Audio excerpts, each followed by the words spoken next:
60 साल की बूढ़ी रेवती देर रात रसोई घर की सफाई में जुटी हुई थी। वहीं उसकी तीनों बहुएं दिव्या, किट्टी और पीहू पढ़ाई कर रही थी। अरे मेरी 3 बहुरानियों, पिछले 5 घंटे से बिना पलक झपकाए तुम तीनों किताबों में आंखें गड़ाई हुई हो। थोड़ी देर कमर सीधी कर लो। ये लो, चाय पी लो। शुक्रिया माँ जी। माँ जी, जरूर हमने पिछले जन्म में कोई बड़ा पुण्य किया होगा, इसीलिए हम गरीब बहुओं को आप जैसी सुलझी हुई सास मिली। अरे तुम तीनों फिर अमीरी गरीबी का गढ़ बनाने लगी। देखना, वो दिन दूर नहीं जब तुम तीनों की कड़ी मेहनत रंग लाएगी और तुम सरकारी मुलाजिम कहलाओगी। पुरानी दौर से होने के बावजूद भी रेवती देवी ने अपनी बहुओं को बेटियों का दर्जा दिया है। उन तीनों के पति प्राइवेट नौकरी करते हैं। पति के पैसे और सास के सहयोग से तीनों बहू सरकारी नौकरी की पढ़ाई कर रही हैं। लंबे अंतराल के बाद उनकी पढ़ाई पूरी होती है और तीनों बहू सरकारी नौकरी की परीक्षा देती हैं, जिसमें वो अव्वल अंकों से पास हो जाती हैं। माँ जी, हम तीनों बहुओं का वर्षों का सपना मुकम्मल हो गया। तो बताओ, तुम तीनों को कौन कौन सा पद प्राप्त हुआ? माँ जी, मैं IPS बन गई और मैं डॉक्टर बन गई हूँ। मैं किस्मत से अपने ही शहर की कलेक्टर बन गई हूँ। ये सुनकर रेवती की आंखों में आंसू झलक आते हैं, जिसे देख उसकी बहू बोलती है, ये क्या माँ जी, इतनी खुशी के मंजर पर आप रो रही हैं? बस बहू, खुशी आंखों से बूंद बनकर बह गई। 2 दिन बाद। माँ जी, बड़ी खुशखबरी है। कलेक्टर के पद के चलते सरकार की ओर से आपकी इस बहू को बड़ा बंगला मिला है। अब हमें इस तुच्छे से घर में गुजर बसर करने की जरूरत नहीं। बहू, बेशक से हमारा ये घर छोटा है, मगर इस घर में हमारी बहुत सी मीठी यादें बसी हैं। माँ जी, आप भी एकदम बॉर्डम रह जाएंगी। शायद आपको स्लम्स एरिया में रहने की आदत पड़ चुकी है, इसीलिए आपको शान शौकत रास नहीं आ रही। मगर अब हम यहाँ नहीं रहेंगी। हमारे सीनियर्स अगर हमें यहाँ देखेंगे तो हम बहुओं की बेइज्जती हो जाएगी। और नहीं तो क्या, अब आपकी बहू सरकारी नौकरी वाली है। अपनी नहीं तो हमारी छवि का ख्याल कर लीजिए।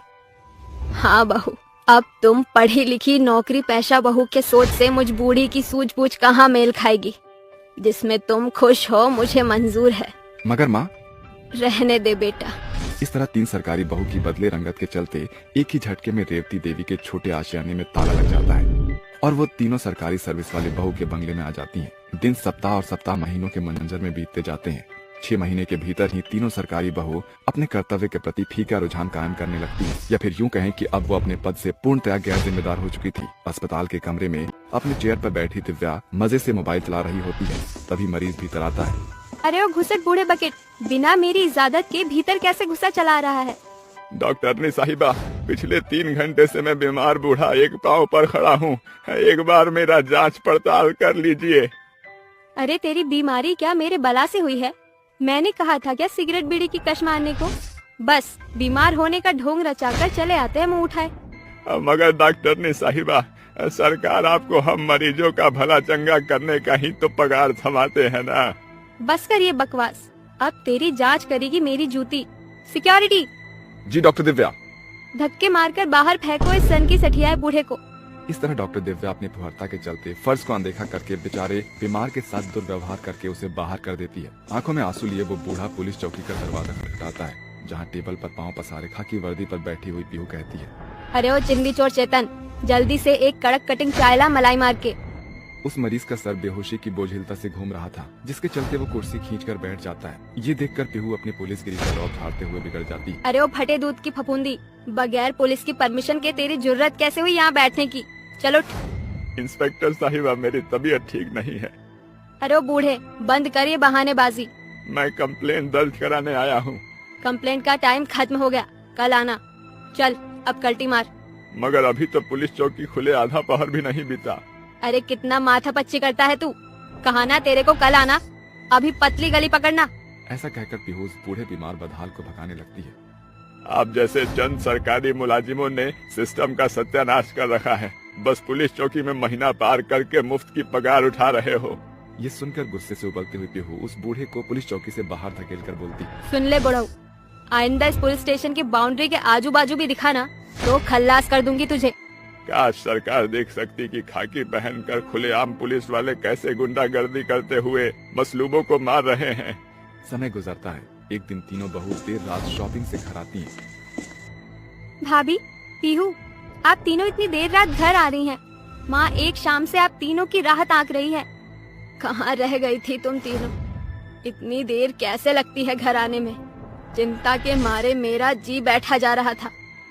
माँ जी, अभी सिर्फ रात के 10 बजे हैं, मगर आप तो आपके बॉडम बेटे ऐसे चौंक रहे हैं जैसे पहाड़ टूट पड़ा हो। अरे हम शॉपिंग करने गई थी, देखिए पूरे 2.5 लाख की शॉपिंग की है हमने। 2.5 लाख? बहू, हर माह तुम तीनों ऐसे ही बावरी बनकर लाखों की शॉपिंग करती रहोगी तो क्या फायदा तुम्हारे सरकारी नौकरी का? मेरी मानो तो अब तुम बचत के बारे में सोचो। माँ जी, हम कोई अपने पति की तरह 15,000 की पगार में प्राइवेट नौकरी नहीं कर रहे। हम तीनों बहू सरकारी सर्विस वाली है, महीने का लाखों कमाती है। अब हमारी चिंता छोड़ दीजिए, क्योंकि हमारी नौकरी 60 साल की उम्र तक तय है और इसके बाद भी एक अच्छे मूल्य का पेंशन भी तो आएगा। रहने दो माँ, सरकारी नौकरी ने आपकी तीनों बहुओं को घमंडी बना दिया है। ऐसे ही समय बीतता है जिसके साथ तीनों बहुओं का घमंडी स्वभाव बढ़ चढ़कर बुलंदी के शिखर पर पहुंचता है। एक दिन कुछ गरीब किसान कलेक्टर कीर्ति के पास पहुंचते हैं। कलेक्टर साहिबा, हम गरीब किसान गांव के रईस जमींदार के द्वारा करों की मार झेलकर हम गरीब किसान के कंधे कर्जों के बोझ तले दब गई हैं। हमारी आपसे अपील है कि सरकार तक हम गरीबों की गुजारिश को पहुंचाइए। हाँ, अरे मैं क्या तुम्हें डाकिया दिखाई देती हूँ? तुम्हें तो तुम्हारा मुआवजा मिल जाएगा, मगर बदले में मेरे हाथ क्या आएगा? ठेंगा। अरे कलेक्टर साहिबा, आप हम गरीबों से रिश्वत मांग रही हैं। हाँ, रिश्वत कह लो या जरूरत, आज के महंगे दौर में बगैर दाम के काम नहीं बनता। हम तो खुद आर्थिक तंगी से जूझ रहे हैं, हम आपको क्या देंगे? दरवाजा सामने है, जाओ यहाँ से। रिश्वत ना मिलने पर कीर्ति अपना पल्ला झाड़ लेती है। ऐसे ही हर दिन चलता है। एक सुबह जब तीनों बहू अपने दफ्तर के लिए जा रही थी कि डाकिया उन तीनों को तार देकर जाता है, जिसके एक शब्द पढ़ने के साथ उनकी आंखों से झरझर आंसू बहने लगते हैं। क्या हुआ? तुम तीनों रो क्यों रही हो? माँ जी, हमारी नौकरी चली गई। अरे मगर क्यों? तीनों अपनी सास को सब कुछ बताती हैं कि कैसे उन्होंने जनता के साथ बदसलूकी की। ये सब कुछ तुम तीनों के घमंड का बुरा नतीजा है।